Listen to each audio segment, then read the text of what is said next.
Good evening. Prime Minister Andrew Holness offered residents who lost their homes at Clifton Bernard Lodge in St. Catherine yesterday the opportunity to obtain a mortgage and a legitimate home. He made the announcement while addressing residents of the community this morning. Some of you would have been given letters of possession. The SCJ has literally gone and surveyed the land, and they have subdivided it, and they are in possession of titles. And we shall come back in a few weeks' time to actually distribute your titles. Having toured the area, it is clear that there needs to be some work done on roads. I'm not sure what your water situation is. I hear it is intermittent. Sometimes you have, sometimes you don't. And you do have your electricity poles in, so at least that part of it is solved. You will be connected to the sewage that is being developed in the area. And your water supply will be improved by the water supply that is going to be developed. Well, is already being developed for the area. Your roads, we will seek to do a few of them, but we can't do all of them right away. I am going to be talking to the SCJ to see what we can do in the short term to at least get your main road coming around improved. Now, close to 30 illegally constructed homes were demolished in the area upon the instructions of the Prime Minister. Mr. Holness says the residents will now have the opportunity to become regularized homeowners. The Prime Minister travelled to Clifton to face the residents, many of whom expressed to him their anger and frustration. The Prime Minister explained to the residents why it was necessary for him to give the demolition directive. Mr. Holness says the country cannot continue to allow unplanned settlements. He assured the residents they will not be left behind. I do know that the lands adjoining you, not in this community, because this is a community that the government of Jamaica has acknowledged as a legitimate community to be properly regularized. So you have nothing to fear. All right? The government of Jamaica will protect your property rights and will give you your title. You can go to the bank with it. But I am aware that there are others who have sought to occupy lands adjoining this community. And I tell you this, and I'm sharing it in my heart, I am a builder. I don't like to lick down things. All I have been telling people to do is build. But we cannot build illegally. We cannot seek to get property illegally. All of you here are going to become property owners. And it cannot be that someone can just come in your yard and take it away or occupy it illegally. It is a fundamental principle of a free and democratic country. The Prime Minister pleaded with the residents to accept a formalized approach to housing and developments. In other news tonight, 2 men are now dead and 2 others nursing gunshot wounds in hospital. This following a shooting incident in Flanker St. James last night. Dead are 34-year-old Bobby Campbell and 18-year-old Omar Warren, both of Kodak Lane in Flanker. Reports coming into our news center are that at about 10:50 p.m., Campbell and Warren were among a group of persons at a shop along Kodak Lane when they were ambushed by armed men. The men opened fire, hitting Campbell and Warren, along with Campbell's relative who operates the shop and a 39-year-old fisherman. The gunmen escaped from the area in a waiting motor vehicle. The police were summoned, and upon their arrival, all 4 victims were discovered suffering from multiple gunshot wounds. They were transported to the Cornwall Regional Hospital, where Campbell and Warren were pronounced dead. Our news team visited the area today and spoke with residents and family members of the deceased men. They had this to say. My son is not a bad person, you know. He's a drunk person. He just act like him a baliker child. You understand? All my mama never grew up with. Yeah, old school. out school, I'm 18-year-old. And then just come and just, I don't know what to say. I don't know if I can look at my pitney. Eh? I just, I don't know how me go manage, how me go get over it with my baby. Understand? Although every minute me I'm in an argument, just tell one. The argument when me the pitney, sweep up your yard, wash your clothes. That's all me want him to do. Me turn to him and me say, Brandon, don't make nobody call out of the yard. Don't make nobody tell about no party. Right. You have one place where you go over hydrant. Me say, Brandon, me know why you go over there and go lock you down in a hydrant. Me think me think everybody like him because he easy to like. He's easy to be liked. Yeah. That the type of person he is. And he's very ignorant. You have to know if you approach him, you have to know how to talk to him and then something. And my party going person. Everything in the community in him did it. That's the person he is. When was the last time you spoke to him? Yesterday on the step, me said to him, say, Bobby, you need to watch your walking and you're talking. When you talk a road and you're walking, check yourself. And that the last thing he said to him in the morning. And he said to me, say, Pauline, and no mommy called me, say, Pauline, why you mean about me walking? Me say, you need to know because you they do the talking and the walking. That me say to him. Councillor Charles Sinclair, who also visited the area, said this incident, like many others, is very sad and expressed condolences to the families of the deceased men. All right, last night I got a telephone call.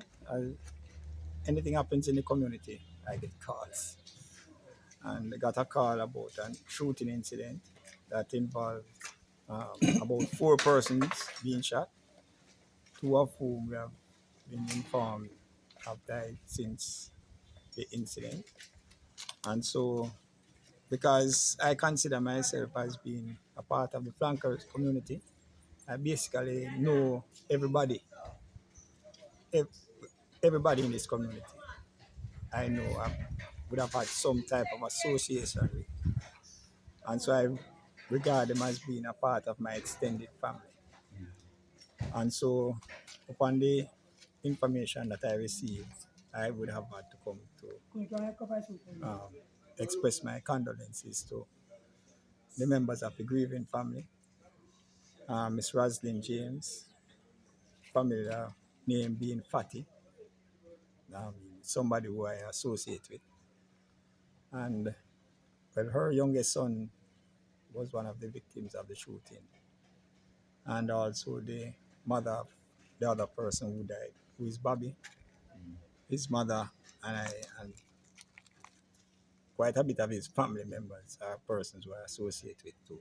So I had to come here and express condolences and to assure the other residents of the community that we are going to be here with them. I'm always of the view that criminals should never win, never ever win, and worse when you take the life.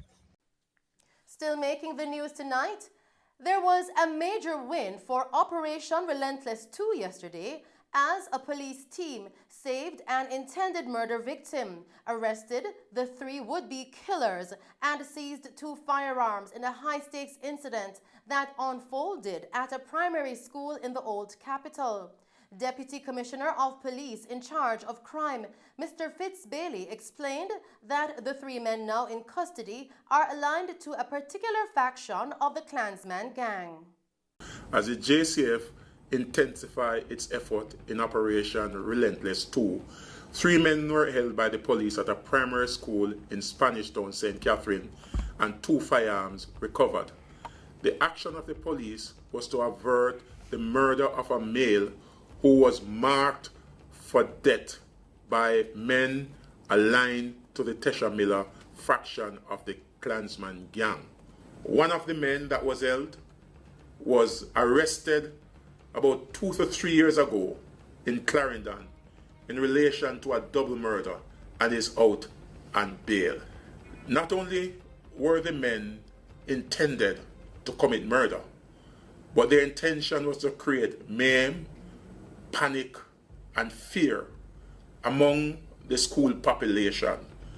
They were not concerned about the psychological impact on the student that their action would have created.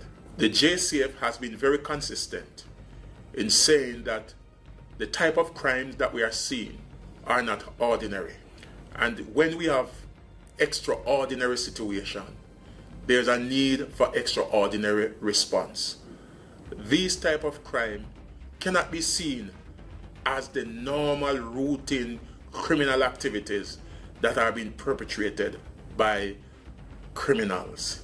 This is organized crime. This is crime to cause the population to retreat and to surrender. The JCF DCP Bailey gave the assurance that the JCF will remain steadfast in its duty to keeping the people of Jamaica safe. The JCF is committed to pursue these type of individuals who are willing to hurt and harm our children and law-abiding citizens in this country. Yesterday, one of St. James' most wanted person, O'Shane Earl, otherwise called Mutumba, was fatally shot by police in that's Peppers, St. Elizabeth. Mutumba was a very violent individual. He's wanted in 7 cases of murder, 3 cases of robbery. He was a person of interest in several other gun-related and violent crime in St. James. Again, I will reinforce the point that what we are seeing is not normal, and the appropriate response must be given when there are instances of abnormality. The crime chief said that the JCF is confident that the men and women of the force are well trained and willing to defend themselves when they encounter danger. The JCF will not retreat, and I want to issue a warning to those criminal elements who are willing to create problem in our society. The JCF men and women are well trained.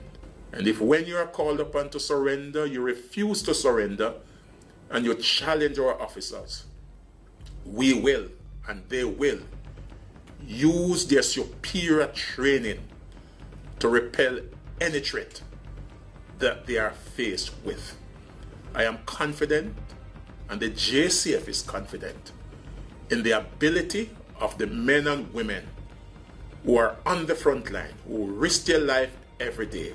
We are confident that when they encounter danger, they will be able to defend themselves because they are well trained.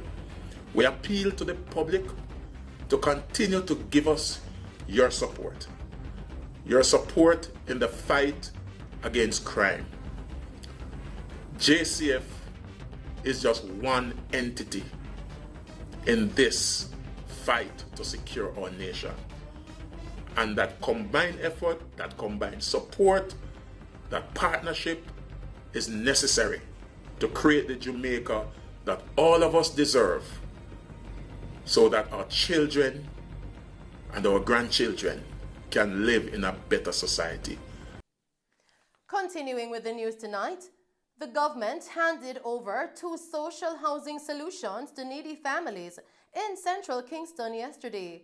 Located at 27 Fleet Street and 29 Barry Street, the units were constructed under the new Social Housing Program, NSHP. 4 additional houses are now under construction in the communities of Almontown and Raytown.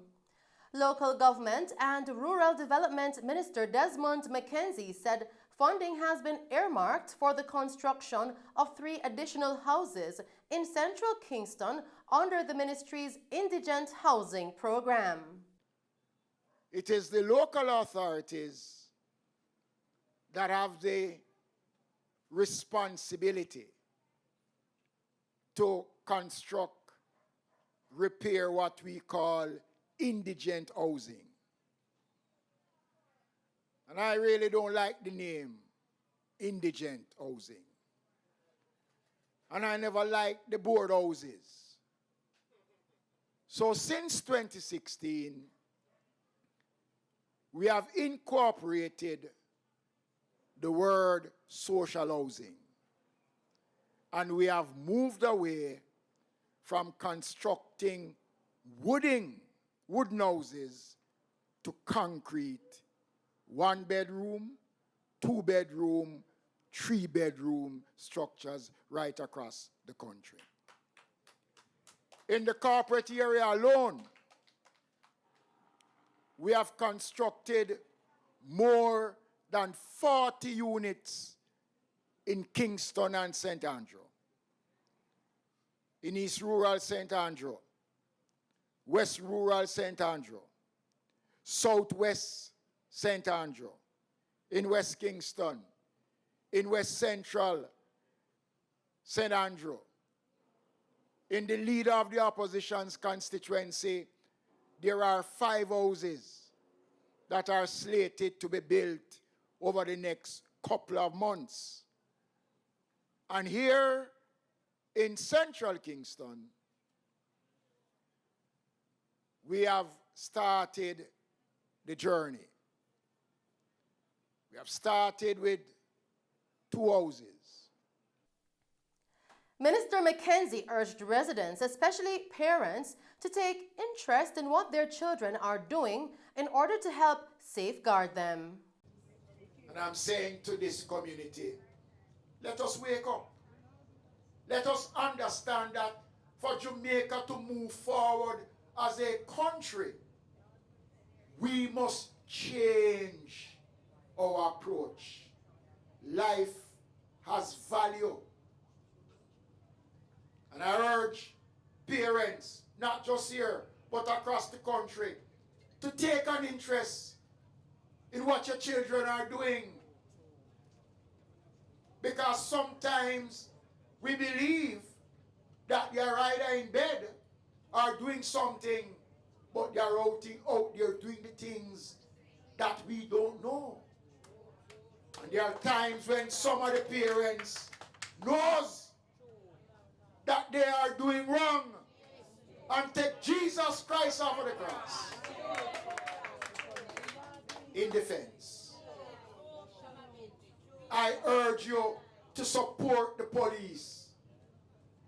Every day people come down on the police. When the police do their job, we must commend them. They've been working, and without the effectiveness of the police force, this country can't exist. And I want to urge those of you who know homeless people, tell them to use the facility. It is built for their purpose. And let us hope that we never have a repeat of such ugliness that have stained us as a country when persons who can't help themselves are preyed upon by persons who know better.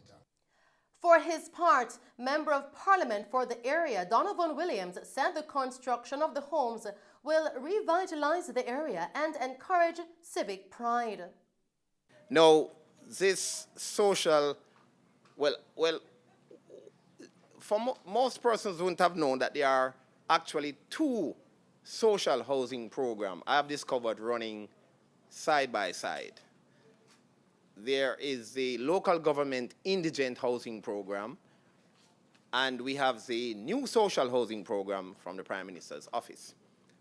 When combined, when you put these 2 programs together, the term that I have coined in recent times to describe this program is revolutionary. It's very revolutionary. There are some persons in life, given where they are at, their circumstances, such as their age, you know, there are certain inhibiting factors that you know they can't start over, no matter what you do. it's going to be difficult for them to start over. They don't have any rich relatives abroad who can send money to repair or fix the house. And that is the beautiful thing about this program. It zeroes in and attaches to people who really, really need the help. And that's one of the beautiful things I like about the program. And so we zeroed in, and I can say that that address at Barry Street, it's 29 Barry Street, is looking immaculate. Now, I'm encouraging the residents, Ms. Rogers, I know you will keep it. I know you will treasure it. This is the beginning of more to come. In other words, as we speak, we're currently constructing 4 other houses. As we speak, we have 7 applications in currently under the new social housing program. 3 have recently, yesterday I was advised, were approved. So, we are doing good in Central Kingston. Mayor of Kingston, Councillor Delroy Williams, says this is in keeping with the vision of the city of Kingston as it will be transformed into a destination city. Providing proper housing solution is something that any government must be committed to and take pride in. Here in the downtown, as you all are aware, that we are committed to the transformation of downtown, to the transformation of the city of Kingston to a destination city. We are committed to a tourism city. So we want to establish Kingston as a tourism city. We see cruise ship already coming in the Kingston Harbor, and the KSAMC is repositioning Kingston as a tourism city, which means that housing is critical. Housing is critical. Any transformation of the city cannot be done without special attention to housing and special attention to planned development. Still making Mello TV news, the Ministry of Health yesterday launched the Mental Health Literacy Program at the Grand Palladium Hotel in Hanover. Now the program will see over 500 educators within the school community in collaboration with the Ministry of Health being trained as trainers to train students in schools as part of the curriculum Critical Mental Health Coping Mechanism. The program was launched by Health and Wellness Minister Dr. Christopher Tufton, who stated that the program is very important in schools and in today's society. The truth is, you are not going to be effective in providing the level of leadership to the children if you yourself are a victim of the system and the environment. I intend to visit some of the schools to be a part of the intervention based on the schedule that is put together, and let us now use this as an opportunity to speak and speak out, to use the toll-free lines, to talk to our young people as we will do at the level of the community. It affects all of us right across society. It affects you at the level of the schools, it affects at the community and within the home. So to my mind, now more than ever, we need this kind of intervention, which is why I'm so happy that we're doing it. And no more than ever, we cannot afford for this intervention to fail. We can't start it and stop it. We have to start it and continue it. We owe it to ourselves, we owe it to our young people, and we owe it to the society. Dr. Tufton said some of the things that do good in today's society also do harm, like access to technology. And as such, the idea of targeting young people in schools is a very important intervention. Go on. All right, so today what we saw was the launch of the Mental Health Literacy Program, which will see some 500 educators in our schools in collaboration with the Ministry of Health and Wellness being trained as trainers who then will train students in school as part of the curriculum critical mental health coping mechanisms. Very, very important, because what we're actually doing is institutionalizing this idea of mental wellness what are the signs, how to cope, how to overcome some of the challenges that mental health brings to a young person. It's important. It's part of what I discussed in my sectoral that we needed an intervention. Our young people have it very difficult in today's world. I think it's more difficult than previous generations. They have more distraction. Some of the things that do good also potentially does harm, like access to technology. And so this idea of targeting that group at that level is a very important intervention. And we're really happy working with the Ministry of Education, Minister of Education, to be doing this intervention because we believe that within the school environment, this is a very important means to teach mental wellness and health-seeking behavior, as we're doing with other things like nutrition policy and Jamaica Movement School. So another very big step, and we look forward to the successes that it will bring. Director of Child and Adolescent Mental Health in the Ministry of Health and Wellness, Dr. Judith Leiber, said yesterday's segments of the Mental Health Literacy Program training saw 44 master trainers from the Ministry of Education who are doing refresher courses and 8 trainers from the Ministry of Health. And those are the stories making news. I am Shelley Hill. Do stay safe, pleasant viewing, and thanks for watching.